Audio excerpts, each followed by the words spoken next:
दोस्तों नमस्कार। शेखर जैन द्वारा लिखी एक कहानी आप लोगों को पढ़ के सुनाना चाहता हूँ। कहानी का शीर्षक है प्रीपेड मृत्यु। आइए सुनते हैं। पुणे के एक बड़े शमशान घाट में दोपहर के 3 बजे थे। रोहन, उम्र 35 वर्ष, जो अमेरिका की एक बड़ी सॉफ्टवेयर कंपनी में वाइस प्रेसिडेंट था, अभी अभी फ्लाइट से उतरकर सीधे शमशान घाट पहुंचा था।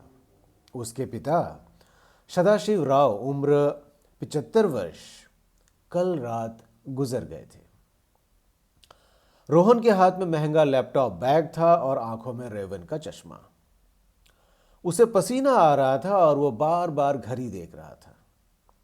वहां मोक्ष इवेंट मैनेजमेंट यानी अंतिम संस्कार करने वाली एजेंसी का कर्मचारी सुमित खड़ा था। सुमित ने सारी तैयारी कर रखी थी। लकड़ियां सजा दी थीं, पंडित बुला लिया था और सदाशिव राव के पार्थिव शरीर को स्नान कराकर तैयार रखा था। रोहन आया। उसने पिता के चेहरे की ओर एक नजर डाली। आंखों से एक दो आंसू निकल आए। उसने सुमित से पूछा, मिस्टर सुमित, सब तैयार है ना? मुझे 6 बजे की रिटर्न फ्लाइट पकड़नी है। कल मेरी बहुत ज़रूरी मीटिंग है, प्लीज़ जल्दी कराइए। सुमित को आश्चर्य हुआ। जिस पिता ने इस बेटे को पाल पोस कर बड़ा किया, उस पिता की चिता के पास रुकने के लिए इस बेटे के पास 3 घंटे भी नहीं थे। सुमित ने शांत होकर सिर हिलाया। विधि पूरी हुई। रोहन ने मुख अग्नि दी। धुएं के गुबार आसमान में उठ गए।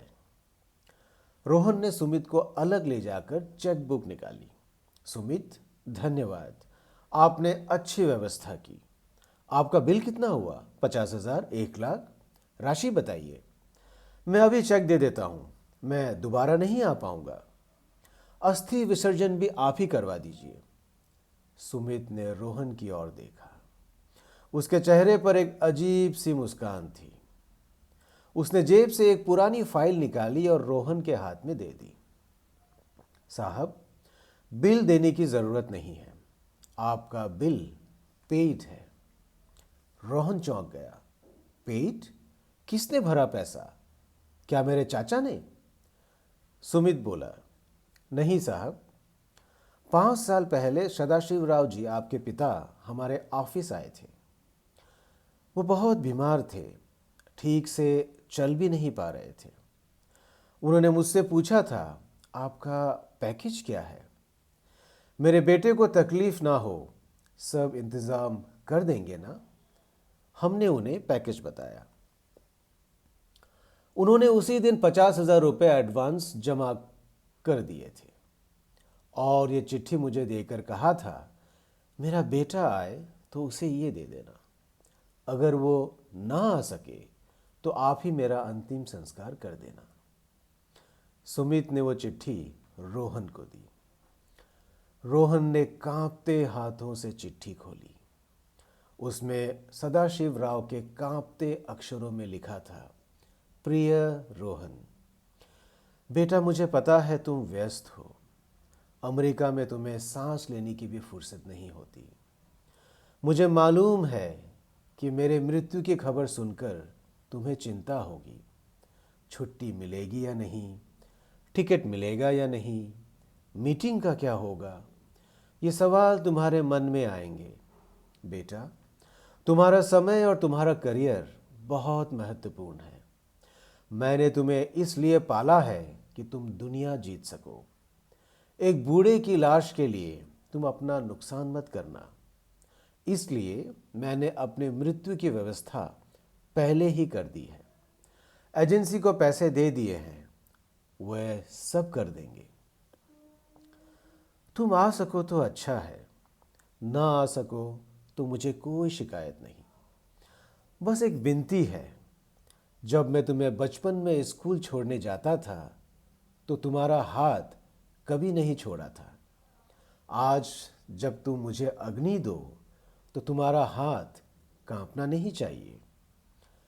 जल्दी वापस चले जाना, तुम्हारी पत्नी इंतज़ार कर रही होगी। तुम्हारा पापा। चिट्ठी पढ़ते ही रोहन के हाथ से चेकबुक कीचड़ में गिर गई। उस शमशान में जहां लकड़ियों के जलने की आवाज आ रही थी, वहां अब रोहन का अहंकार और करियर का घमंड जलकर राख हो चुका था। वो घुटनों के बल बैठ गया, चिल्लाया, पापा मुझे माफ कर दीजिए। उसने सुमित के पैर पकड़ लिए। सुमित, मुझे अमेरिका नहीं जाना, मुझे अपने पापा के साथ रहना है। मैंने करोड़ों रुपए कमाए, पर मैं तो असली भिखारी निकला। मेरे पापा ने मरते समय भी मेरी मीटिंग की चिंता की और मैं उनके अंतिम दर्शन का भी हिसाब ले रहा था। उस दिन रोहन फ्लाइट नहीं पकड़ सका। वो वहीं जलती चिता के सामने रात भर बैठा रहा, क्योंकि उसे समझ आ गया था प्रीपेड सिर्फ सिम कार्ड हो सकता है, पिता का प्रेम नहीं। पिता का प्रेम अनलिमिटेड होता है और उसकी कीमत दुनिया की कोई भी करेंसी नहीं चुका सकती।